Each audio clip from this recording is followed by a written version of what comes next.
Welcome, everybody. Good to see you all. Thank you for being here. We're going to start with the spiritual mind treatment because that's what we do. So, know with me, with absolute certainty, that there is a presence and a power that dwells in, through, and as all things. It's everywhere and always. It is all of creation, but it is not absorbed by its creation. It is all time and space. It is lightness and darkness. It is everything and beyond. And knowing that that is so, we identify most clearly with that we are as ourselves, as the essence of who we are. And I know with absolute certainty that with that awareness, that we become the creators of our lives consciously. And as the conscious creators, we create a world based on the things that we want, the desires that we have, and the outcomes that best serve our time here on planet Earth. And all is good, and all is God. And certain that that is so, I let it be. And so it is.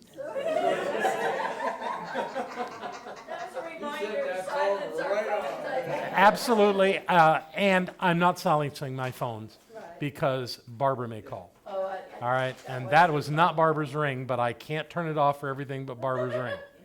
So, That's too bad you can't do that. well, I'm sure at some point they'll make that work, but right now that's not part of the technology. Often if you hit one of the sound buttons, it will turn the ringer off without turning the phone off.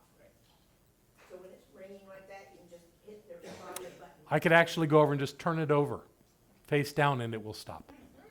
Yeah, which is great, but it's sitting way over there, and I'm in the middle of a treatment, really. So, not to worry, everything's good. All God's in everything, even the ringing phone. It's welcome. It's good to see everybody tonight. So we continue our work tonight, and I want to start with a short conversation about the direction that you may want to move. This center obviously is in the Science of Mind movement, and many have called this a teaching order. I prefer to call it a learning order. It's a place where people can learn the power and the presence of the One and use that effectively in their lives. But there is a direction to go here that some of you may be interested in. I know there are people at our center that are interested. Some of them are occasionally in this room, but I don't know who's in that tonight. What our practitioners, our licensed practitioners, just raise your hand. You don't have to get up. Take a look around. These people who have their hands up have gone through a series of classes, thank you very much, to come to a point where they could test and be paneled by other practitioners from other centers and receive a license, which says that the international organization approves them to be certified as practitioners of the science of mind. Actually, they're still called religious science practitioners, even though that's the only application of that term religious science pretty much anymore. They tried to change it to spiritual practitioner a few years ago, and it failed. People want to be religious science practitioners. And the way that you become that is by taking a series of classes. At least that's the start. And I just wanted to quickly go through what that means in case there are people that are in the room that are interested. To be a practitioner, these are the classes that you have to take. Pretty simple. You have to take a foundations class, which Reverend Cliff Rubin is going to start in September. So you can talk to him about it when he's here or whatever you'd like, but that's required, okay? You can, and then there is a requirement for a Holmes philosophy class, meaning the teachings of Ernest Holmes. And there's a couple of them, but truly, we're only going to teach one of them. I don't know who's going to teach it, and I don't know which. My guess is, and this is a pretty strong guess, is that Reverend Marcia is going to end up teaching a class pretty soon. And it may be that one, it may be another. But we're gonna use her skills here as best we can. So we have a Holmes philosophy class. The other requirement is for one history of new thought class. There's again a couple of curricula that are available for that. The teacher will decide, and then it'll be made available. The next is consciousness classes. Those are things like a class on spiritual mind treatment. And there are 2 classes required to prepare for practitioner training. So those are available to take. And then there's 1 elective. Let me tell you, there are a number of electives that are acceptable to CSL in the education department, but the elective you're going to choose is this one. Yeah. Yeah, because you're here. Why wouldn't you? So the way that works is we break the rules, which we're known for at CSL, and we do not charge for our classes, our Monday night classes. What we do instead is we ask you to generously support this center by being in this class. And if you choose to be on this path to become a practitioner, then you have to receive a certificate of completion of each of these classes. And that comes with, I don't know if it was $45, but we haven't taught classes here in 2 years, over 2 years now.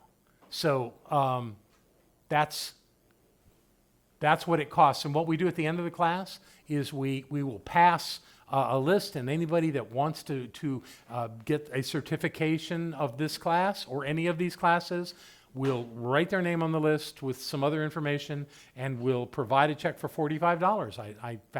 I confirmed that it is $45 because Reverend Marsh is over there going, it's $45. Great, wonderful. So I'm glad they didn't change that. And so with that, we send your $45 off to Golden, Colorado, where the international headquarters are. Actually, it's called home office, technically. And the education department gets that, and they record that in their records. And as you complete each of these classes, then when you apply to enter practitioner studies, they've got all your records. And it's just a natural flow into practitioner education, which is a 2-year course. And it's not like it's a bunch of different classes in practitioner training. There's a curriculum for the first year, and there's a curriculum for the second year. At the end of the second year, that's when you would test and do your oral panels. And the interesting thing about this is it costs money for you to do this. We try not to make this expensive for people so that we can have as many people come as possible. So that's why we don't charge for Monday night. But we absolutely charge for practitioner class. In fact, we charge more than the organization recommends because we want our practitioners to demonstrate their prosperity coming into that class. I mean, it's not crazy money, but it's I think right now it's $1,000 to take each of those 2 years. You have a question, Jen? No, I have a comment. Comment. I just want to say, yes, it is pricey, but what you get is life-changing and invaluable. Life-changing and invaluable. I'm saying that for the recording. Oh, yeah. Thank you. So. Thank you. The money is nothing. You can And I'll also understand this. There are people that make a living being a practitioner. They actually charge a fee to do it, and that has just never been part of our culture. So our practitioners, they're open to it. They can charge if they want to. You don't charge for your consciousness. You don't charge for the demonstration of the treatment work you do for people. You charge for your time and expertise, meaning that you've done the work to do this and know how to do it and to support people that way. And out of that, we've seen so many demonstrations and manifestations in people's lives. So, and our practitioners are dedicated. I would put the people whose pictures are up on that wall against any practitioner corps in this movement. Powerful people, and they do great work. And they do crazy things like if someone, and the rule kind of is, if an ambulance or blood are involved, that Amika Venturi, who is in charge of our phone tree, practitioner phone tree, will call her lead group practitioners in any hour of the day or night, and they will each call each one that is in their circle of practitioners, and everyone will get a call very quickly, and will do their treatment work for whoever it is that's in that circumstance. And out of that, we have never had someone go into the hospital in a critical situation that didn't walk out. Now, that doesn't mean people haven't passed at the center. Of course they have. But under those kinds of circumstances, we have known the truth for people, and they have walked out. We had one actually practitioner that was in an accident with her husband. And when I got the call, I knew right away that she had left. And so the word went out to treat for him. because, when you know that it's so, you just let it be so. But the work of the practitioners is amazing. And if you want to uplift your consciousness, serve as a practitioner. So that's the plan. If you want to see more detail on it, there's actually sheets up here right under the monitor that show you the range of classes. Some of these classes you can take online, but we certainly would prefer you take them here so that you're experiencing the flow of this center and moving into your practitioner training by working with the ministers and practitioners that are here right now. And there are a number of practitioners that are interested in teaching some of these classes, so it'll be a nice mix of people. I know that April is very interested in that, and Tim and April have taught great classes here.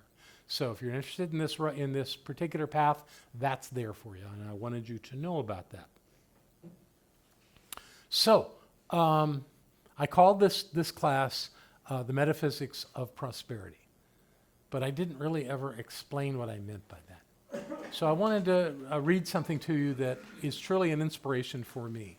And it predates Ernest Holmes, but it speaks to the idea of why I think this class is so based in metaphysics, even though we don't say that much here.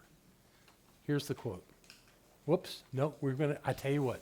I'm going to suspend the quote. Let's do a meditation first. Okay? Yeah, boy, if I would read my notes, I'd know all these things. So, I do have glasses, but I have like 16-point copy on my paper. I should be able to read it. I've just never been good at following a script. So, we're going to take the lights down. And what we're going to treat or what we're going to do in meditation tonight is mindfulness. That's what we're going to work on here. All I have to do is see if my wonderful little device here will accommodate.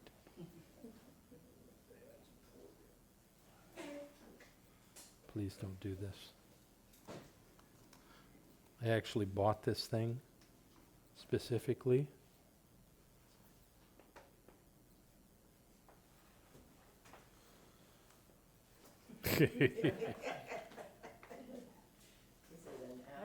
Yeah, I know, and there it goes. Here we go. No? All right. I'll bet it comes back now.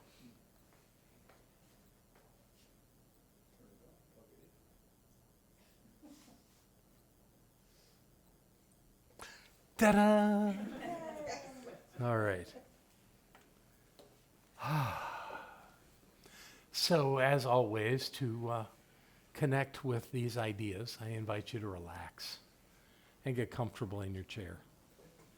Let go of whatever challenges or issues you might have had through this day. Just let them go. They have no value right now. You can pick them up later if you need to. And just relax. Make your body as comfortable as it can.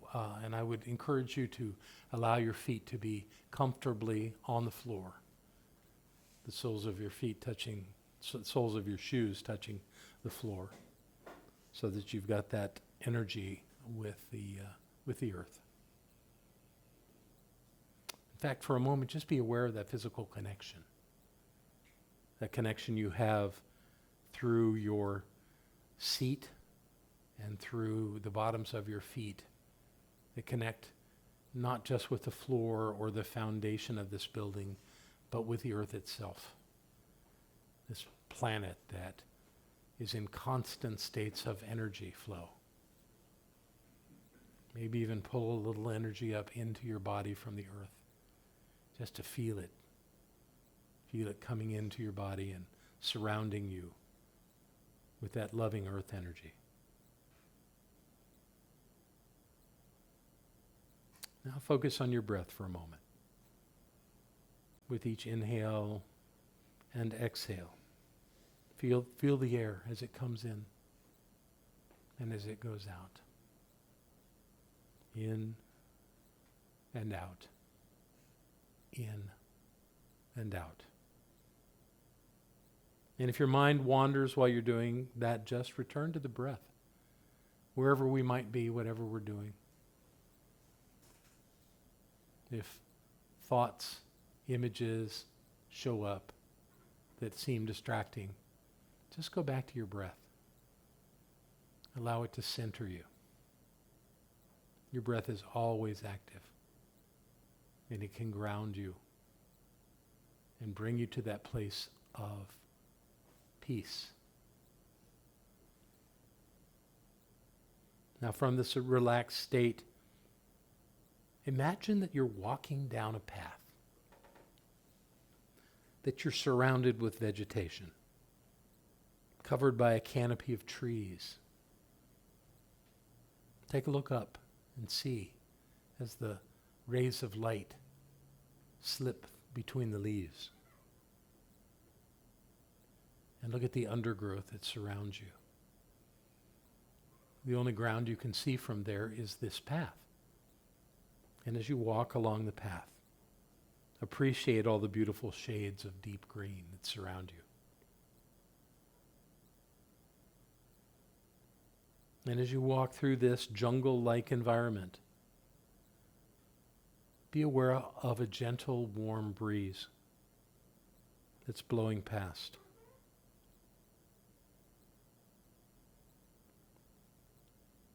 Then just ahead, you see a sign that shows you the way out of the jungle.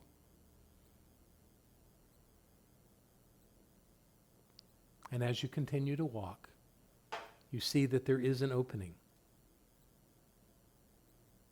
And you step out of the jungle onto a pristine, white, beautiful beach.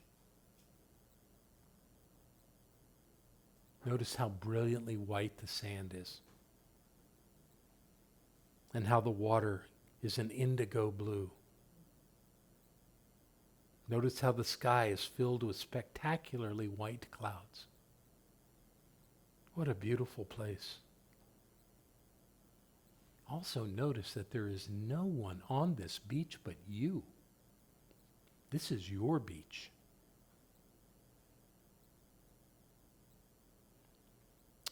Now choose a place to sit.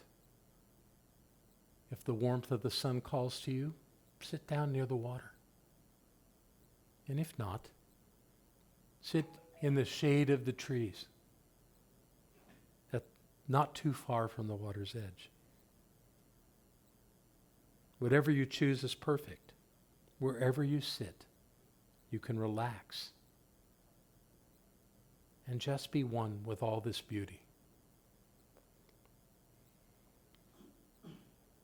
Now listen to the waves as they rhythmically crash at the edge of the shore.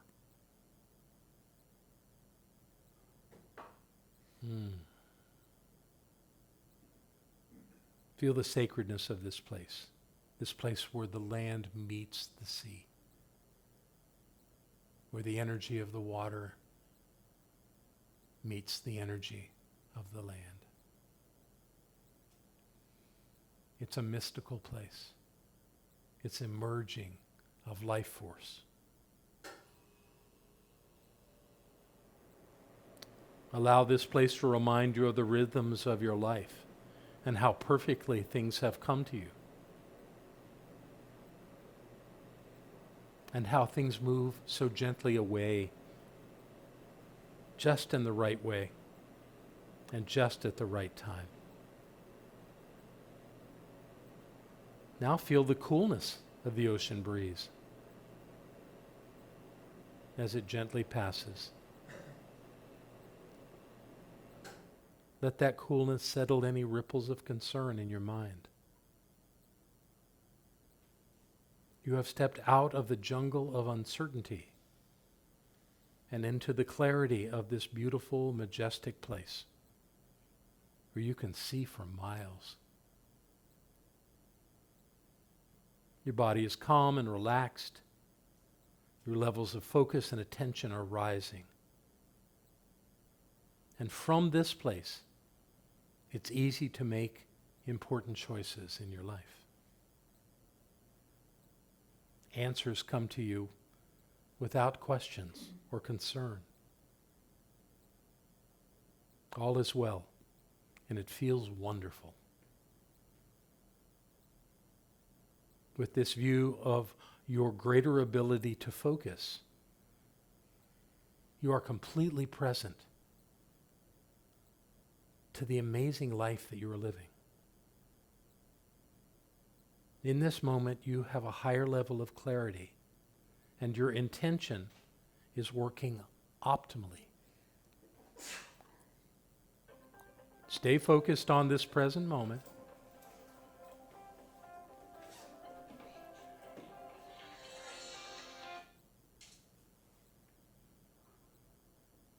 Let's go back to our breathing. Focus on your breathing.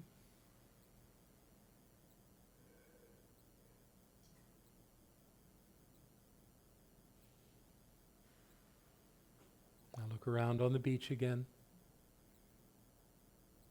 Connect with this pristine place.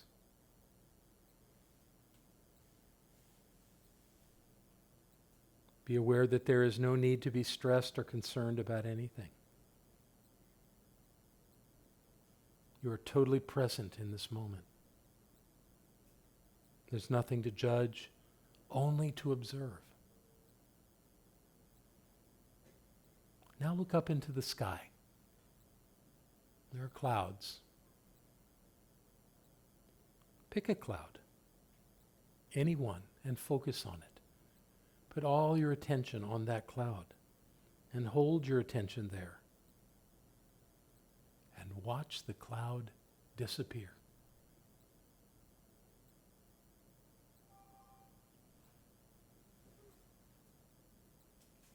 It's gone. You did that. You are such a powerful being that you create your environment. You can make clouds disappear. You can make anything undesired in your life disappear as well. You can brush away any clouds of confusion or doubt from any aspect of your life. Any aspect. From this place on this pristine beach, breathe in the delicious air. Now breathe it out. Listen again to the waves as they crash against the shore. And allow what you are about to hear to wash over you like these ocean waves. Let each thought in as deeply as you can.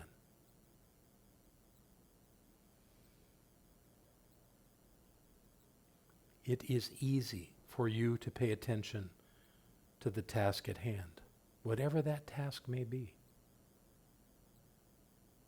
You are easily able to hold your attention on anything for as long as you like. You have extraordinary communication skills, and you're able to express your thoughts clearly and concisely to anyone.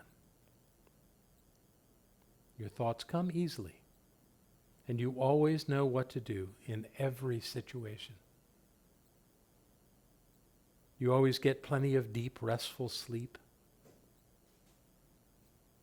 and you have more than enough energy to do whatever you choose to do. Whatever tasks you take on, you perform them well.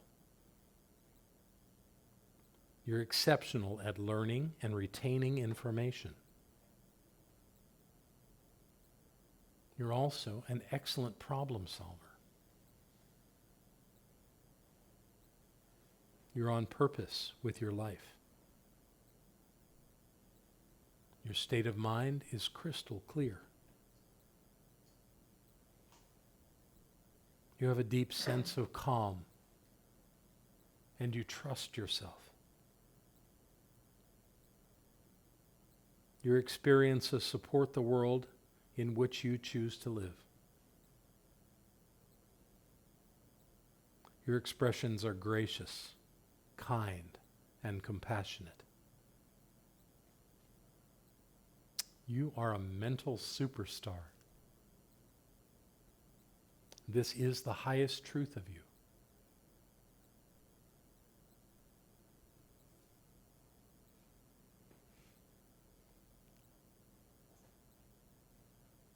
All of this is true.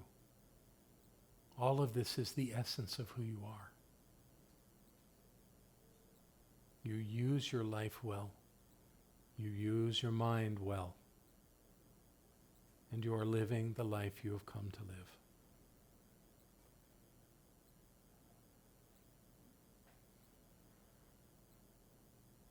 And from this gentle, beautiful place, you recognize that it's time to leave this beautiful beach. But you can come back to this beach anytime you choose, for it dwells in your memory, in your knowing. And you can remember who you are as you sit on this beach.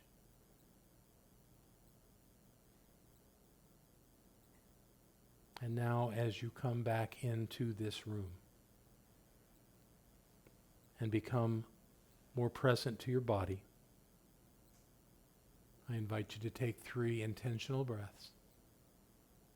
In and out. In and out. One more. In and out. And when you're ready, simply move a finger or a toe. And then perhaps a hand or a foot. Lift your shoulders a little bit, circle them around. And as you open your eyes, feel the sense of clarity you bring to this moment and to every moment always. Welcome back, clear being of love and light. Welcome back. Life is yours to enjoy with every breath. And so it is.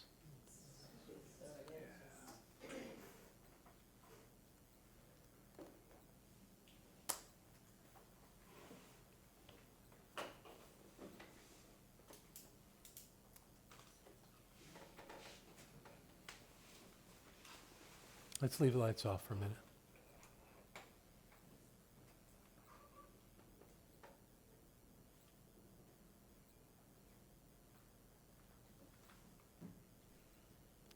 The power of suggestion is quite amazing. When you go into that state, you give me access to remind you who you are. And when we remember who we are, we live a bigger life. When we forget and get caught up in our problems and our challenges, we live a smaller life. So the idea of what we're doing here is really about living that fuller, bigger, more robust life. And to me, that's a prosperous life. So I have a quote for you. These are the words of Wallace Wattles in a book he wrote called The Science of Getting Rich. He preceded Holmes, but Holmes read his books and used them in developing his philosophy. And I want to read you my favorite Wattles quote that came from that book. There is a thinking stuff from which all things are made, and which, in its original state, permeates, penetrates, and fills the inner spaces of the universe. That thinking stuff, Holmes called the law. The law. So there is a law, a spiritual law, from which all things are made, and which, in its original state, permeates, penetrates, and fills the inner spaces of the universe. That law is ubiquitous. It is everywhere. It is absolute in its existence. A thought in this substance produces the thing that is imagined by the thought. Man can form things in his thought, and by impressing his thought upon formless substance, the law, can cause the thing he thinks about to be created. That's so simple, but that's how it works. That's the thing we teach. And it doesn't work sometimes and not work sometimes. It works all the time. We think it's not working because we have dual thoughts that are competing for outcomes. We have these words we say with great energy, and then we have a fear that they won't. Guess who wins? Wallace had it figured out. And he used it in his life. He was actually very successful and very wealthy. Although he wasn't that old when he died. I think he was in his 50s or 60s, but he had a very a full, rich life. So he used the principles he taught, and so did Ernest Holmes. And by doing that, they've demonstrated to us that anyone can do it. Let's turn one of the lights on. There we go. So that's why I call this the metaphysics of prosperity. Because what we're doing is completely in alignment with the teachings of science of mind and with all the great thinkers that have put forward these ideas, that we have within us the ability to direct the law, to impress upon the law an idea that the law then creates into form. It's just that easy. So we'll continue to look at it. We began with release, and I think we've done our release work. If anyone here hasn't, I really encourage you to watch the class online and to do that release work. It's very powerful. And I heard from some people that were taking this class that it was a good start that we did here, but that they took that process home and did it on their own, away from here, and went much deeper. And yeah, more, and they always do. Because you're generating that process of remembering, and then other things and other situations pop up. I actually had some pop up in me that I hadn't thought about in decades, and I spent time clearing them. If you did not get that little affirmation that I gave you, that forgiveness affirmation, to say, I've got some of those, and you can get that from me tonight. But I think most everybody that's in the room probably did that work. But sure, you can have that just come up and get it after class. The next night, we talked about purpose. And that was a really interesting conversation, too. You know, I've been teaching purpose for years, so many of you that have been in my prior classes, you know, that wasn't new information for you. And there have been some in this room and in this class that have done quite amazing work around the idea of purpose, but maybe because it's always there. Maybe there was more to do. And I heard about some of that this week, and I wanted to give you an opportunity, if you had a thought about that process of creating a statement of purpose, that you perhaps could share that with us. I also asked you to memorize it last week, so that once you memorize it, now it doesn't mean you're finished. Once you've memorized it, it can still be refined and renewed. But the idea that you've memorized it means you don't have to go read it somewhere to remember what it is and then work on it then. You should be able to work on it anytime you want. I had long since memorized mine when it said, my purpose is to reveal and release the power of the human spirit. I memorized that and carried that for years, and then realized it's not really the human spirit I'm talking about here. It's divine presence. And so that nuanced change really up-leveled the whole thing for me. That's what's being released and revealed, is the presence of God within everyone that I meet and everything that I do. That's my work.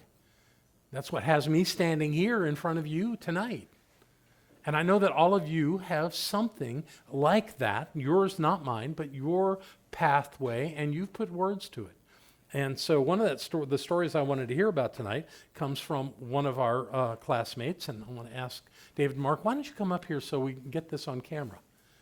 Is that okay? David, if you haven't noticed, our new sign is up, and I took care of that. I'll take care of that here in a second. And David actually went out there and took down the tree that was in front of it, and I was very grateful for that. And we were finding a way to have all that process, that tree parts process, and we had a great talk. So tell them what we talked about, David.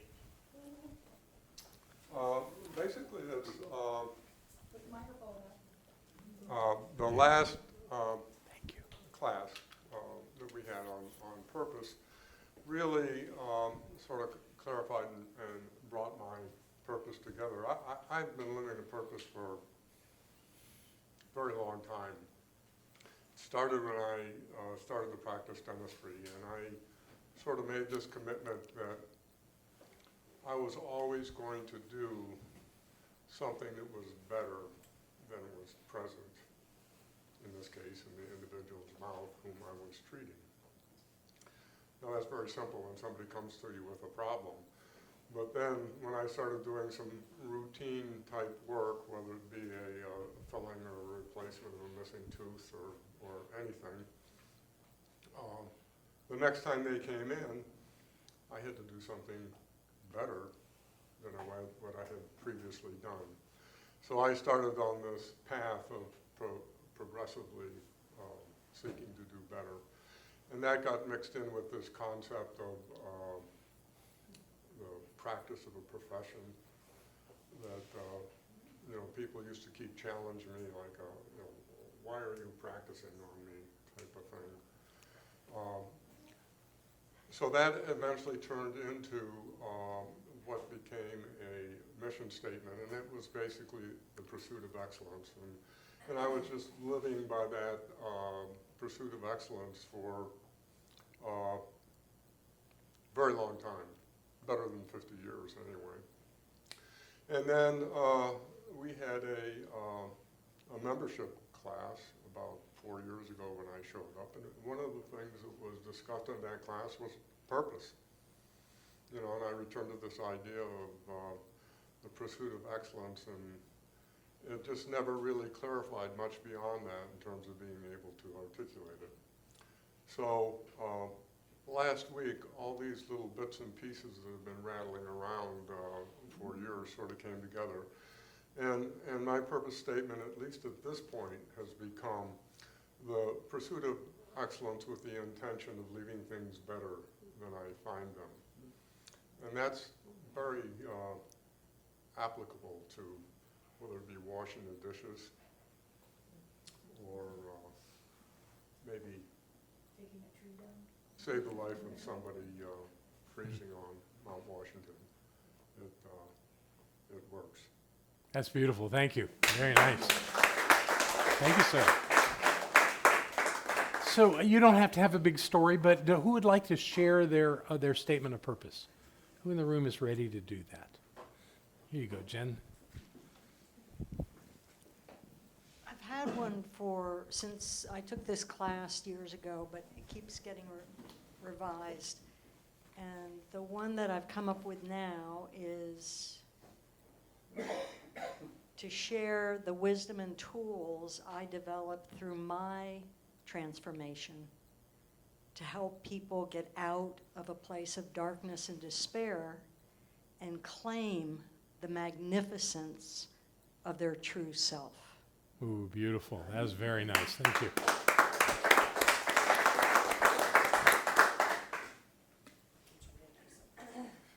Who else wants to do that? I'll be right there.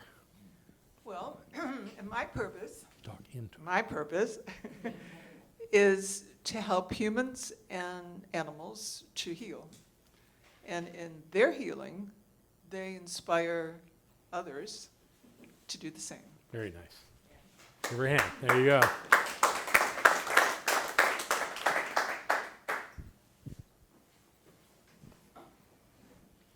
My purpose is to bring divine love and healing to the world. Great. Thank you.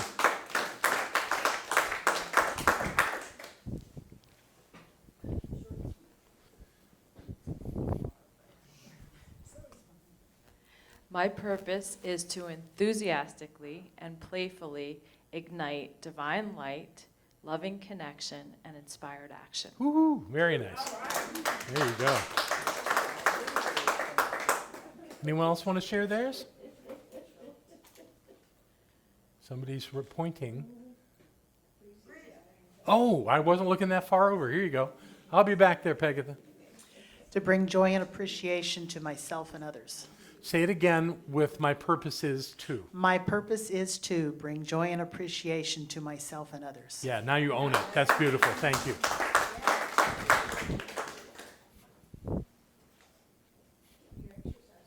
That's fine. It's good. My purpose is to shine my light and spread love and smiles wherever I go. And you do live your purpose. So you get a sense of that. And I guess the rest of you are still working on it, but you won't stop working on it. This is just part of this process of taking control of your life and taking control of not in a kind of a intense way, but in a natural way, to like awaken to who you are and why you're here. That's important work. It really is. And that's the metaphysical basis of this. By knowing who you are, by claiming who you are and putting words to it, you have a greater presence on the planet. Most people out there haven't a clue why they're here. You know, a lot of people think, you're born out of nothing and you return to nothing at the end of your life, and that's that, and it goes the way it goes, and no big deal, and so on and so forth. But the truth is that we are eternal beings. And when we start recognizing that and living from that, that's what we get. That's what we get. So let's see if I can take this out of my pocket without breaking it.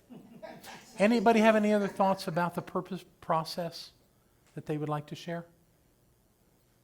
Okay, yes. I just want to say thank you, because my life has really started to move in nice ways since I started this class. Good. And it's because of you and everybody in here that I'm being inspired to go in a different direction. I was kind of stuck in a rut there for a while, so. Ruts happen in life, They do. And then when we come out of them, life is actually better. A lot better, and it's not a comfortable place to be in a rut, and I don't like being in there, but you learn from those too. Yeah, it seems we learn in life in the valleys, not on the mountaintop. Mountaintop is the prize, and when we can be on the mountaintop and be absolutely clear and everything is working, that's lovely. But then suddenly we find ourselves in the valley and we go, oh, what's going on here? And that's where the work is, to learn and to remember who we are. And that's where the purpose statement really comes in handy. It's like, wait a minute, what's going on? Why am I here? Oh yeah, my purpose is to, and then retain or regain that focus, and it turns things around. It's so powerful. I thank you, but I thank myself as well. Because You I bet. took the initiative. Absolutely. Thank you, Darcy. That's beautiful. Okay, that's our catch up on purpose. Tonight, we're going to work on our core values. And the fact that we call it a core value is not a minor thought. That we have lots of things we value in life. But to have those core principles that we live by and to know what they are, to name them and define them, makes using them all the better. It kind of creates an image of who we are, not a visual image, but an image of our essence, of what those things are that we prize in life. And when we know what those are, they become much more useful. Now, I've had people abuse this process, so we're going to go through some things so that I can point out how not to abuse this idea of core values. Last week, we talked about them. Many of you created a list. You kind of did it inadvertently working on your purpose statement. You came up with a list. Others of you probably had to go back through it, and I've got the list of ideas that we had that I'm going to pull up on the screen here in a minute. But we're going to start with this idea of defining core values and what that means and what that's about. And the first thought I had on that was your core values are for and about you, not anyone else.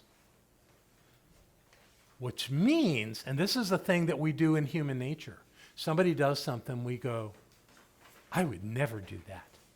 And suddenly we're making that other person wrong for what they're doing because they don't share our values. And that only gets in our way.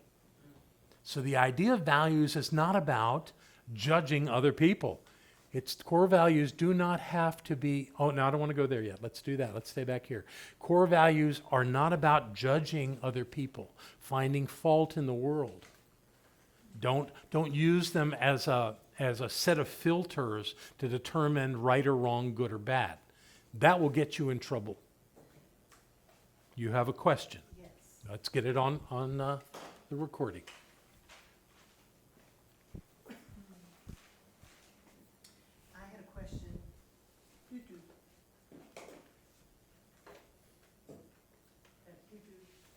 Okay, just speak up and we'll pick it up here or I'll repeat it. Go ahead. My question was in regards to the core values, like, I'll say dependability, because that's one that can easily be applied both ways. Because I was thinking about it as not really having people in my life that I trust that are dependable with their word or whatever. You know what I mean? This is exactly what I'm talking about. Your core values are not about anybody else. They're only about you. So you're not using it to like set boundaries for yourself? Of Nope. what you, okay. You're using it to say, this is a key element of my life. This makes my life work. This is about me. It's not about somebody else. You can go grab that. It's not about me. It's not about them. It's always about me. It's what I'm using to gauge my progress, my movement through life. And if I try to apply that to everybody else, I'm going to spend all of my time finding fault. And that doesn't work. There was a guy in my life for a number of years. He's not on the planet anymore, but he was an interesting fellow. And he, at some point, we were playing some kind of game. And a group of us were together, and he was one of the ones playing. And I don't remember the name of the game, but it brought up these questions of ethics and morality. And what we learned about him in that conversation was that he thought it was perfectly fine to steal or cheat a company, but he would never do that to a person. Now, you can look at that and go, well, that's stupid. Well, that's wrong. Well, no, that's his ethic. That's his principle. That's what he lives by. All you got to do is keep him away from organizations. But around people, you can feel very comfortable. He's not going to take your stuff. He's not going to do something that's not working in that regard. And once you know that about him, you know how to play the game with him. You know, I've had some people tell me that they're liars, that they lie. Wonderful to know it. In other cases, I've observed them lie. And when they do, what I discover is that's their nature. That they don't have that thing in them, some people call it a moral compass, but they don't have that thing in them that tells them that's inappropriate. For them, they don't care. So do I get mad at them because they lie? Do I find fault in them? Do I let them keep setting me up with stuff? No, of course not. I know they lie. It's their nature. Okay, which only means that I'm not going to trust what they say, but I can still love them. I'm just not going to get cooked by that to make a mess in my life. They want to do that, that's their business. And I'm not going to act on what they say. And it makes it all very easy. Sometimes people like that who have issues like that are in your family. Maybe not your immediate family, but maybe so. And, we certainly, people have people in their families who use drugs to a point where it's destroying their life. That's a spiritual experience. They get to do it. But for yourself, what are the standards you're setting for your life? Not to hone you in and block you in, but to realize that you have some great tools to use naturally and easily in your life. These values that you hold high. So that's the first step of this, is not to get caught up in trying to judge the world by what you say are your values, because that just creates separation and confusion, and it doesn't matter. Let people be who they are, and then you choose whether to be around them. In many cases, if you know their nature, they're very easy to be around. They're even easy to love. I mean, this guy I was telling you about was a sweet guy. But that's what he learned on the streets. So that's what he held. Didn't hurt me a bit. I liked him a lot. Wasn't a problem. So this isn't about, be very conscious of that. This process is not about anything that you're going to use on anybody else in the world. This is all about you. Period, end of story. You have a question. Yeah, I did, because I got a little confused with what you said and what you said, because when you asked us to do the definitions of our core An values- affirmation of each one, yes. Yeah, but first, there were definitions and affirmations, Mhm. right? If I understood correctly. Well, I don't remember definitions, but I do remember I asked you to do affirmations. Do you remember definitions? No. And then you're fine. That's fine. Whatever you want to do. Okay, I did both. to ask me. I did both. Next week, I have credit for next week. Well, no, it may actually work very well tonight, but go ahead. Okay, so I wrote for my last things, for example, love. And I think I did it, I'm gonna correct it now, I think. Okay. I wrote, love is sharing one's heart energy, but that's not it, it's sharing my heart Yes, energy. and the word me or I needs to be in the affirmation. I got it. Yeah, that's all, because it's all about you.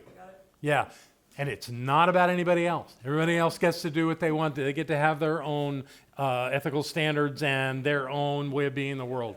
So Yours is all about you. don't like it, don't worry. It's all good. Okay, so are there other questions about this? Yes, Yeah, so Darcy. my feelings are, if you're living your values, those are the people that you're going to attract. into I your agree. life. But is it judgmental to think that people who, I always feel like the law of attraction, it's like the universe is a great equalizer. Is it a judgment to feel that way? Because the universe is going to give them exactly how they're living. Of how course. they're thinking. So Exactly. why would I have any resentment or anger or negativity towards them? Because the universe is going to take care of it. Right, and do you need to be a part of that? Because usually when we do fall into that trap of judging them or finding fault in them or blaming them or any of that, it hurts us, not them. They're on their path to do what they want. We have to decide if we want to dance with them. Maybe we don't. Maybe loving them from a distance is easier. But finding fault in them doesn't add to the equation of making our lives better. Never does. Yeah. Fantastic, changing it to a person. Oh, yeah, it's all about that. Right. And that's great. And if people misunderstand something along the path, correcting it is a deeper process than just getting it immediately. So good for you. That's wonderful. Okay, so your core values are for you and about you, not anyone else. Everybody here? Okay. All right, we're going to move on to the next one. The next statement is core values do not have to be acquired. They are innate in your being. They are innate in your being. And what that means is your core values are not these lofty ideas that you really, really, really wish you had. Which, in that case, you're giving yourself judgment that you don't have it, that you really want it, but you don't have it. If that's the case, if you don't have it, it's not your value. Let it go. That doesn't mean it's not something important in your life, but it's not one of the core things you're looking at in how you're living your life. And I've seen people do that. Oh, I want so much to be, make something up, kind, to be compassionate. There are a lot of people in the world that are living very successful lives. They're not compassionate. It's not their calling to be compassionate. It's their calling to be clear. It's their calling to say what's on their mind and be transparent. And they don't mince their words. There are people like that. And they have great value in the world. But the one that was, God, I wish I was more this way, is not a value. That's something that's just going to get in your way. The way your values work is you look at your life and say, what's already there? What's already working? What have I been doing all this time at the moments where my life feels meaningful and full and rich and prosperous? What have I been doing there? And let that be the focus. It's already there. There's no need to go somewhere and do something to make something fit into your life. It's already there.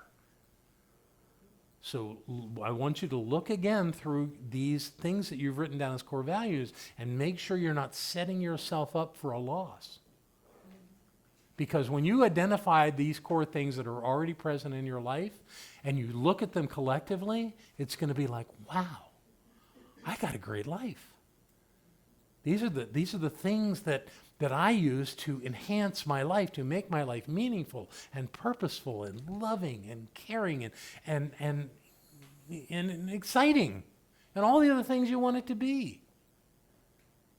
So they're already there. So you're not looking for something outside of you. If you think, God, if I could just have this thing in my life, that's not your core value. But if you can go, I look at my life and I see that this quality has really been there all along. It's an innate part of who I am. Oh, you've got a core value. That makes sense? So sometimes they're not learned values then, because at a younger age, I had a habit of lying a lot, but now honesty is one of my core values. So there it is. Are you an honest person? I believe I am. Then that can be your thing, And how did you learn that about yourself? By lying. That was the pathway. Nothing wrong with that. Because when we do those things that are contrary to the cultural norms, we pay a price. And we learn from that. Sure, absolutely. But then what you find underneath all that is that being honest is so important. It's so meaningful. So much easier. It's easier. God, that's a key element. Core values are easy. They come to you naturally. And when we do things that are contrary to them, we suffer. Steve fixed the mic. Yeah, I got that. And I'll probably pick it up again in a minute. Are these values something we pick up along the way through time? I think they're revealed to us along the way. Or I was going to say, Yeah, we're not picking them up out there. They're innate. I was saying perhaps born with us. Yeah, exactly. But at some point, they're revealed into our conscious awareness. But they were always there. I mean, God, have you ever heard Barbara's story? Barbara, it's amazing that she made it out of her teens. Some of the crazy things that woman was doing, other than going to school. So, drugs and craziness and all this stuff. That's not who she is. That was just her way of acting out in her youth. And really, the life that she has created came from going through that fire. That fire is important. Those of us that have done men's consciousness work know that everyone goes through the fire. You learn from making those mistakes. We call them mistakes, but really they're the required actions that awaken us to who we are. Every master was once a disaster. I like that. Every master was once a disaster. You got it. So we're all working in our youth to get through all those tribulations to get to a place where we can go, this is what my life is about. This is why we don't fill the room with 20-year-olds on Sundays. It's because they're not ready to hear this. They're still in life sucks, and doing that kind of stuff. Not all of them, but many of them are going through that. When they get through that fire, they're going to be looking around going, okay, what's the meaning here? And this kind of stuff reveals that. So the work here is that your values are an innate part of yourself. And here's how we identify that. And this is the work we're going to do tonight. You've prioritized your core values. If you did the process last week, if you haven't done that, the forms for that are up here on the table. And anyone needs it, I can give them a quick review. But I'm looking around the room, and you all look familiar. So I think we've been through that. If anybody needs it, though, it's there. What do you get when you have a core value in your life? This is just one other little filter to push your core values through. Ask yourself the question about your core value. And I wrote down a couple of ideas on this. If you have the core value of family, you could ask yourself, what do I get from family? And an easy answer to that is love. And so, okay, so let family go. Love is encapsulated in, family is encapsulated in the idea of love. What do you get from love? Love. It's a core value because there's nowhere to go deeper there. So just make sure that the things you've chosen, there's nowhere to go deeper. This is real. This is a place, and this anywhere 6, 8, 10, 12 concepts that are your core values that you've written down are really core. They're primary. There's nowhere to get beyond them. They are it. So do that quick little test on each of them as you do this work. Now, I sent you home with the idea of writing affirmations. I obviously could have been clearer in that these are affirmations for yourself, but I don't know any other way to do an affirmation except for myself. So that's the process, is to affirm for yourself, excuse me, that this process, that this principle, this value, this quality is true in your life. So I'm going to read you a couple of mine, maybe more, just to give you an idea of how mine fell out. And then I'm going to be asking you to do yours. So, mine look like this. Power, love, impeccability, enthusiasm, health, prosperity, peace, and gratitude. So I have written these as my affirmations. My purpose reveals my power. That's my first one. My purpose reveals my power. My second one is I am always aware of love. I do not believe that we give and take love. I believe we're aware of it, and by being aware of it, we awaken to the fullness of our lives. The third one, I live impeccably, just like that. The next one, I live in enthusiasm. I think enthusiasm is the highest energy, the highest emotional state that we can live in. There are higher emotional states, but you can't maintain them. Enthusiasm's it. I maintain a vibrantly healthy lifestyle. I live prosperously. I live in peace. I am grateful. Those are my affirmations. Now, you don't stop there, though. That's the title line. That's the way you articulate your value. The next thing to do is to demonstrate how that value is in your life. And here's how we do that. We do that with this mechanism. Whoops, that's the list of core values. I'll put that back up later if somebody needs it. But right now, we need to look at this one. These are the values I live by. First, primary core value. Whatever it is, you state your affirmation, and then for at least 3 things, more if you want to. You're not limited to it, but I set a standard for myself of at least 3 things that you can say that demonstrate that that value is in your life. And the way you say it is every time I do something, I'm demonstrating that this is the value in my life. Again, to give you a couple of examples. My purpose reveals my power. Every time I am fully present in the now moment. Every time I am consciously creative. Every time I am aware of the perfection of my life, and every time I support the spiritual awakening of others. When I'm doing those things, I'm making power the value in my life that I hold so precious. Another example, I live prosperously. Every time I express the abundant flow of life through the spiritual practice of tithing. Every time I keep my financial agreements. And I do keep my financial agreements. In my youth, I was terrible at paying my bills. I have a credit score now of about 820 because I pay my bills. They show up, I pay them. They say, why don't you pay them online? I said, because I like paying my bills. I like it. I like writing the checks and signing them and sending them off, and I do them in a way that they always get them, and I always get credit, and they report to the credit bureau that I pay my bills, and I have an 820 out of 850 possible. Pretty good. Lots of people want to lend me money. I don't need any money. That's sort of how it works. You know?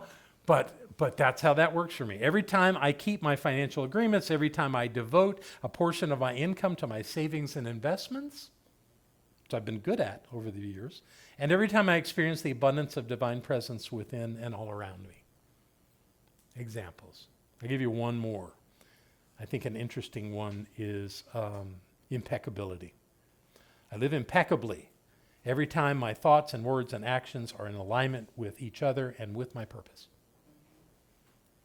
And every time I complete responsibility, every time I take complete responsibility for the circumstances of my life. That makes me impeccable.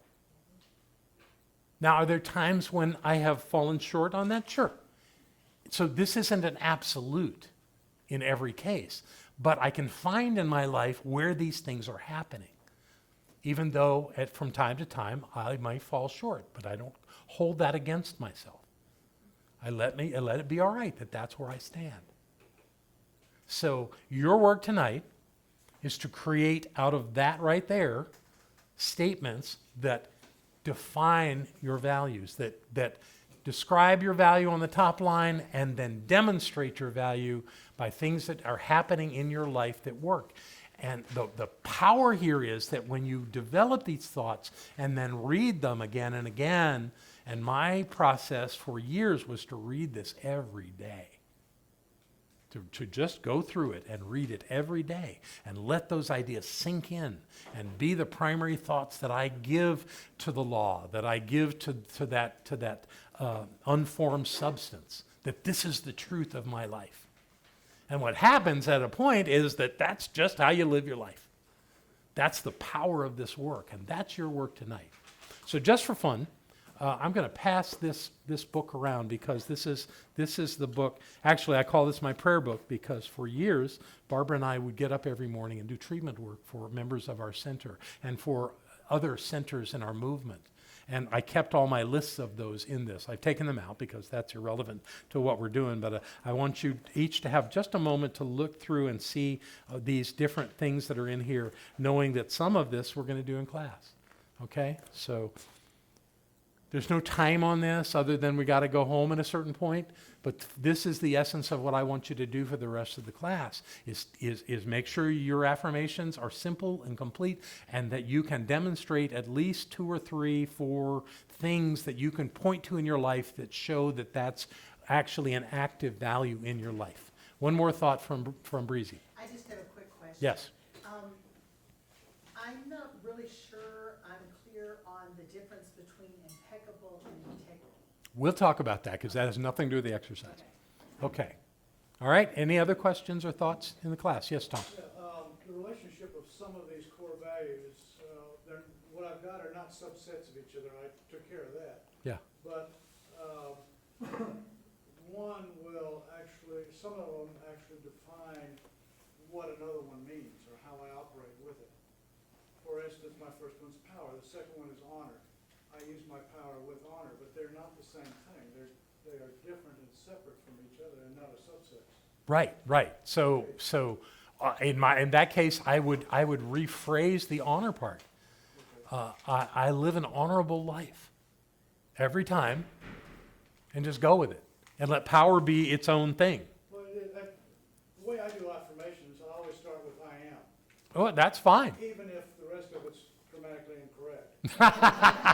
Even if everything in it, the rest of it is grammatically incorrect, I wanted to get that on. Just as an example, yeah, I am a powerful being. It's real simple. Yeah, that's brilliant. I am a powerful being. Every time. And then the one about honor, which is the second one on my list, says I am always acting with honor. I love that. That's great. But that defines how I use my power. Well, but you're on honorability. How does being an honorable person show up in your life? Okay. See? Yeah. Let it kind of, and the beauty of them standing separately gives them a greater strength, a greater sense of power. Okay. You know? And then they all stand together, and it's like having a series of pillars being how your life is formed. The way I look at it, they do support each other. And they do, of course they do. If they didn't support each other, then you'd have conflict. So the fact that they support each other, that they're holding up the same life, makes them all the more powerful. Yeah, if they were conflicted, then you'd be challenged by that. What did I write down about that? The idea of I think the example I used last week was that if my focus is, how was I going to do that? God, it's not coming right now. Anyway, the idea here is that they must support each other, but not get in each other's way. Okay. Yeah. Okay, is that fair? Yeah. All right, good. Anything else?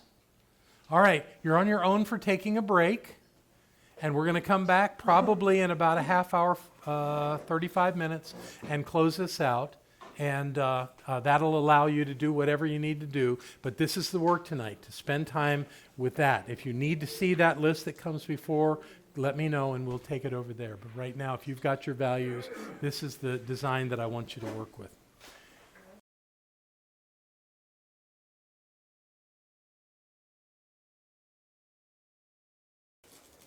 I know everyone didn't get through their whole list. I don't know what to do about that, except send you home to finish it up. Who learned something about themselves tonight?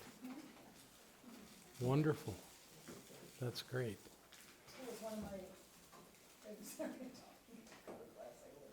There you go. You learned something about yourself. This is the place to do it. Wonderful. So the gift that has been handed to each of you is a CD. Yes, ancient technology now, but I'll bet you somewhere in your life you can find a CD player. It's worth listening to. Edwene Gaines is one of the great metaphysical teachers in the world, and this is her thoughts on commitment, which is certainly a part of living a successful, prosperous life. So I hope you enjoy it and you use it well, and if you have it and don't want to use it, find a home for it, somebody that can use it. All right? So again, yes, Betty.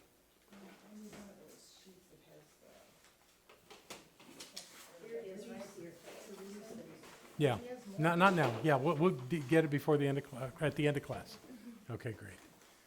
Anything else that anybody wants to share about their experience this evening? Yes, Reverend Marcia. Just real quick, I've never done this exercise before, and I noticed that every value, when I wrote down how I demonstrated it. Let's get you to do it on here so everyone can hear you. Yes. Thank you.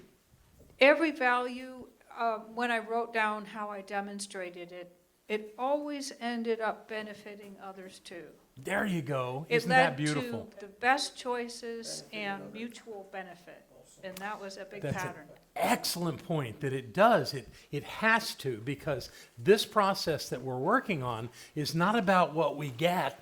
It's about what we give. And when we give to the world, we have to receive.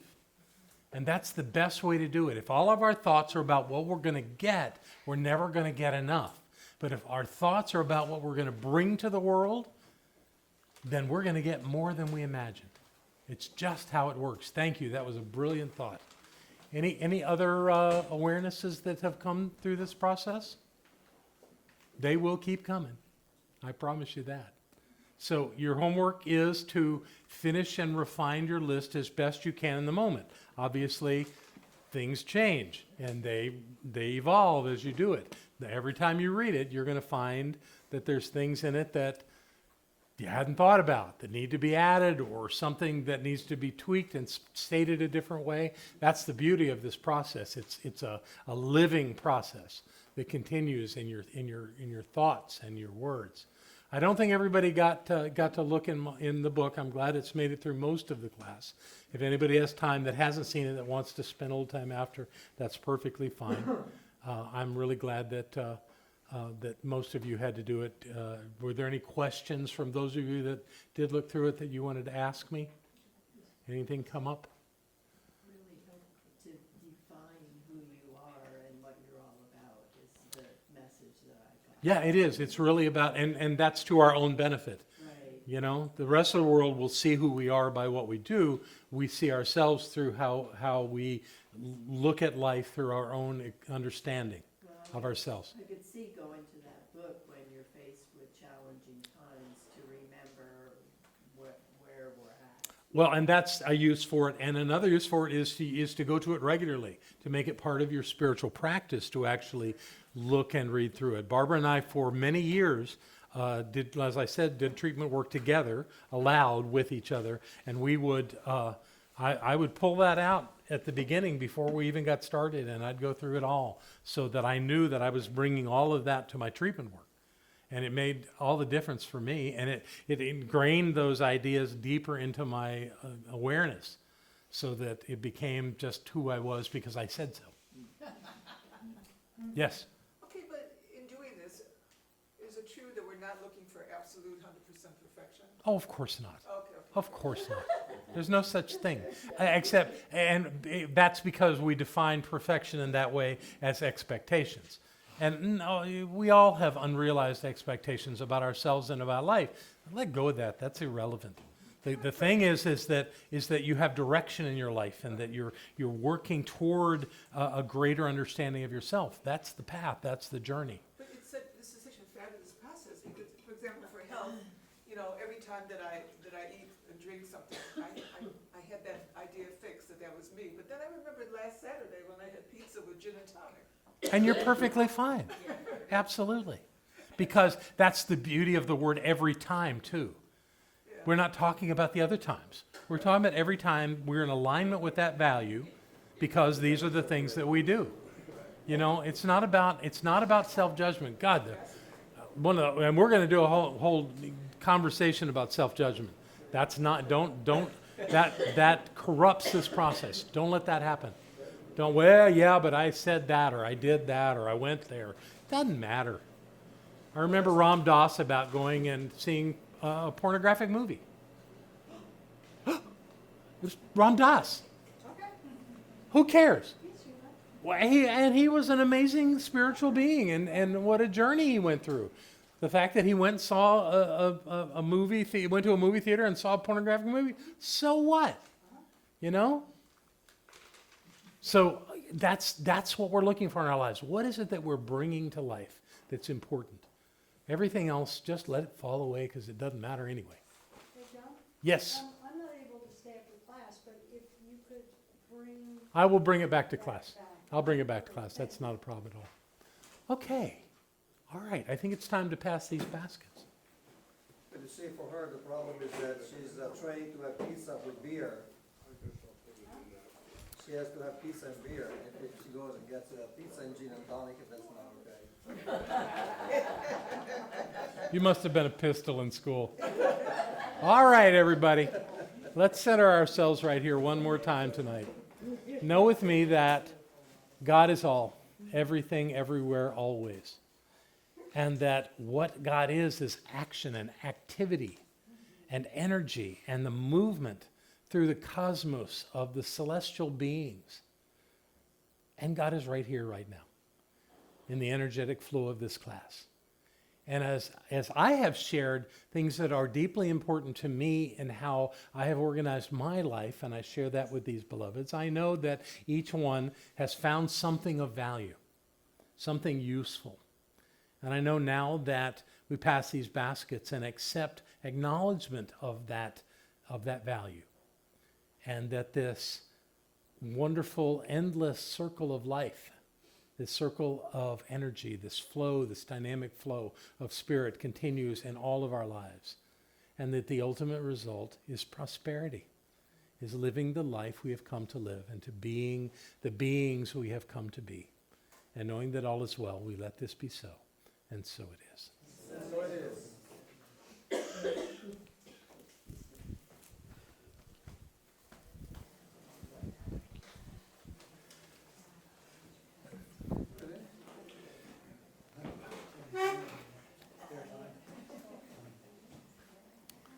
Stephen, you want to bring those back up to me?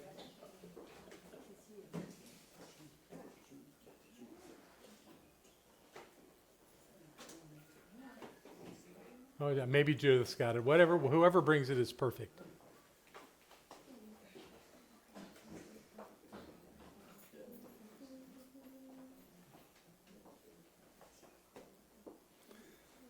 And as I receive these baskets, I want to thank everyone who has taken the time to be with us tonight, or wherever you are and whenever you are doing it, being here and learning these things as well. And I encourage you to go, if you're on our website, fantastic, go to the donation button and send a gift to the center, and you will receive the same blessing that I'm offering now. And if that's not something you can do right now, then know that that's in your future, that you can be in that dynamic flow of spirit, wherever you are and whatever you do, and that God is in the midst of it all. So what I know is these gifts are blessed. They're blessed because they come from you. They're blessed because they are a representation of the presence of spirit and that dynamic flow of life and love and money and all the energies of spirit in every way. So I know they're blessed, and I know they're received in that sense of blessings, and that only good can come from this good work, and that we, as we expand our conscious awareness of our lives, are creating a better world. And we don't take that as something insignificant. It's important. The human experience must evolve. We must learn who we are and live from that understanding. And what we did tonight adds to the wholeness of life. And all is well, and all is God. So we go where we go and do what we do beyond this class, but we take this that we now know about ourselves with us, and it touches the hearts and lives of all who cross our path. And it's all good because it is all God. I let that be the truth in gratitude and love, and invite us all to say together, and so it is. Wonderful. Thank you all. Great class. Yay.